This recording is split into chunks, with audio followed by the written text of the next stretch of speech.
kembali ke To all my guests, untuk semua bintang tamu. Pepi juga nanti bisa ngasih pertanyaan juga. Belakangan semakin marak masyarakat menggunakan pengobatan alternatif, ya, karena kadang-kadang jalan macet terus cari alternatif jalan yang lain, seperti obat-obatan di sini udah nggak sembuh sih, alternatif yang lain, ya. Nah, menurut kalian apa sih keunggulan pengobatan alternatif daripada pengobatan medis nih? Monggo dari Zizi dulu nih. Yang pasti lebih natural ya, Mas. Natural, ya. Dari segi obat-obatan yang diminum juga pasti herbal. Jadi ya lebih lebih natural sih kalau aku memilih. Dan mungkin harga agak sedikit miring gitu ya. Miring. Ya memang ya itulah, kadang-kadang kebanyakan orang lari ke situ karena kadang-kadang biaya. Kalau alternatif dengan harga miring, dengan keyakinan juga bisa. Tapi kalau medis dengan mungkin dokter bisa dapat dipercaya dengan harga bisa miring dan bisa ditawar oleh pasien yang mungkin biayanya itu bisa terjangkau. Iya. Subhanallah. Ini nih udah menatap itu loh ya. Kamu harus pakai topeng kalau ketemu saya. Oh gitu sih. Kalau dari Riri sama kayak Zizi. Jadi harganya lebih murah. Ya. Terus karena herbal jadi chemicalnya sedikit, jadi nggak bahaya buat badan kita kan, gitu. Ya itu. Dan analisanya semua pasti sama. Kalau dari Pak Ustadz Rafiq, ya, kaitannya dengan masalah pengobatan alternatif, yang pertama ya, untuk yang pengobatan syariah itu yang jelas kita yakin ya bahwa Allah menurunkan penyakit dan Allah pun akan menurunkan obatnya. Itu yang pertama. Dan kita dari pengobatan alternatif ini memang dianjurkan untuk kembali ke alam. Ya, kembali ke alam karena efek daripada zat kimia sintetis yang untuk menjadi bahan campuran obat-obatan di dunia kedokteran itu berpengaruh yang pertama bagi penderita penyakit jantung, kemudian termasuk ginjal dan lain sebagainya. Maka terkadang ketika orang sakit mah, dia mengkonsumsi obat, ya kan? Karena anjuran dari dokter sehari 3 kali, ternyata dari lambung udah nggak bisa menerima zat kimia sintetis yang ada, itu nanti efeknya ke yang lainnya seperti jantung dan juga bisa terindikasi pada penyakit gangguan saraf itu. Jadi gangguan saraf nggak semuanya dari yang non medis saja, termasuk dari faktor obat pun ada. Makanya terkadang orang tadinya sehat walafiat hanya merasakan sakit sedikit, kemudian dia mengkonsumsi obat, ternyata terjadinya kontraksi diksi, ternyata badan udah nggak bisa melakukan gerakan ataupun ada organ tubuh yang merasakan sakit berlebihan. Dan fungsi daripada zat kimia sintetis itu sendiri hanya sebenarnya memacu untuk menghilangkan rasa sakit, bukan untuk pengobatan penyakit. Amazing sekali. Ini harusnya bintang tamunya harus ada dokternya. Jadi biar ada Saya sering Mas Togol, saya sering untuk kita adu argumentasi, karena pada dasarnya begini, dokter merasa karena sekolah dengan biaya yang mahal, kita pun sekolah dengan ritual harus berpuasa sekian hari dan lain sebagainya. Jadi sebenarnya sama-sama. Nah, dari sini terkadang alternatif kan nggak ada, ya efek sampingnya nggak dikasih tahu dan lain sebagainya, dia nggak pakai belajar dan lain sebagainya. Sebenarnya untuk masalah penyembuhan bukan kami dari pengobatan alternatif, tapi Allah. Itu aja sebenarnya. Jadi, ya, kalaupun memang dari keyakinan, misalnya satu contoh, Mas Tukul mau berobat ke tempat saya, tapi Mas Tukul nggak yakin, nggak bakalan ketemu karena 30% penyakit itu sumbernya dari sugesti. Luar gitu.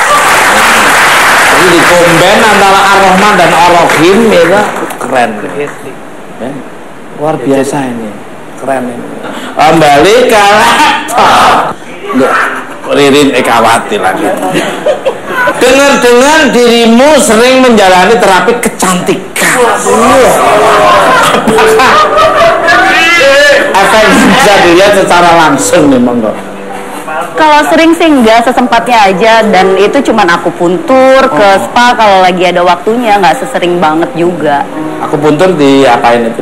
Tusuk jarum. Di sebelah mananya? Seneng sama jarum, seneng. Di muka atau daerah-daerah tertentu yang sakit. Kembali ke untuk Pak Ustadz Rafiq ini. Kalau metode pengobatan yang Ustadz gunakan ini bisa untuk kecantikan nggak? Kalau bisa, seperti apa caranya? Selain sapu, apa mungkin sapu ijuk itu yang disapu mukanya? Ini dulu. Kalau untuk terapi kecantikan kita lebih contoh untuk menggunakan terapi bakar sama terapi sapu lidi. Kenapa? Karena dengan terapi bakar kan pertama untuk meningkatkan metabolisme. Orang yang kelihatan tua, kelihatan loyo padahal umur baru 20 tahun tapi kelihatan kayak 40 tahun, itu karena metabolismenya menurun. Saya setuju. Nah, kemudian yang kedua faktor imunitas. Jadi sistem kekebalan tubuh yang menurun, ya. Nah, kekebalan tubuh menurun ini disebabkan oleh pertama faktor makanan, yang kedua pola hidup, yang ketiga kebiasaan mandi di atas jam 5 sore Mas Tugul. Karena begini, menurut kakek saya ada 3 unsur air. Yang pertama ma'u syifa wa ma'u dawa, air penawar dan air obat. Itu munculnya jam 12 malam ya sampai jam 6 pagi, itu air obat. Nah, saya punya kakek umur 148 tahun. Ya, beliau umur 148 tahun baca Quran tanpa menggunakan kacamata, gigi satu pun nggak ada yang copot karena beliau membiasakan yang pertama jangankan untuk zikir ataupun sholat, mau ngomong sama orang aja disiwakin dulu giginya.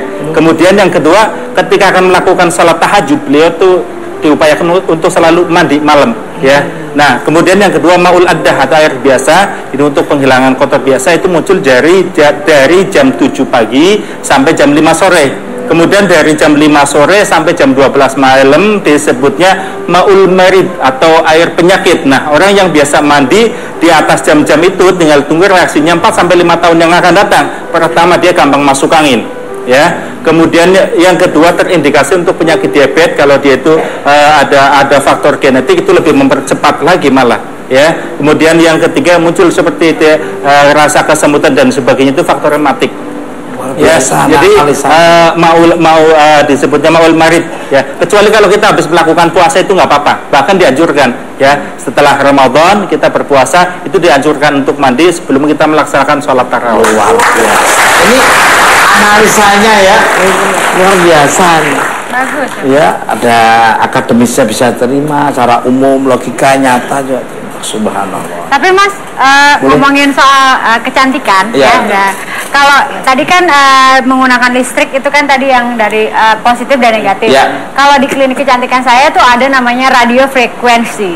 Itu berfungsi untuk melancarkan peredaran darah, juga bisa mengecilkan atau slimming tubuh. Jadi sebenarnya fungsinya hampir sama. Jadi dengan energi api itu, pertama meningkatkan metabolisme, yang kedua meningkatkan imunitas. Nah, setelah orang metabolismenya bagus kan akan membakar daripada lemak-lemak jahat, ya. Kemudian meningkatkan metabolismenya itu kan untuk merangsang kinerja organ tubuh dalam tubuh manusia. Jadi walaupun umur sudah tua namun kelihatan muda. Wow. Nih dengerin. Mandi aja kalau ada gerhana matahari total kembali ke masih untuk Pak Ustadz Rafiq lagi. Ustadz kan ahli sekali menyembuhkan penyakit medis dan non medis nih. Kalau di saat Ustadz sakit nih, bagaimana cara menyembuhkannya? Minta bantuan orang atau menyembuhkan diri sendiri nih? Kalau saya alhamdulillah sampai saat ini hanya merasakan sakit kepala kalau kecapean, itu biasa dengan disetrum sendiri aja, petak-petak, hilang rasa sakit kepala tanpa mengkonsumsi obat.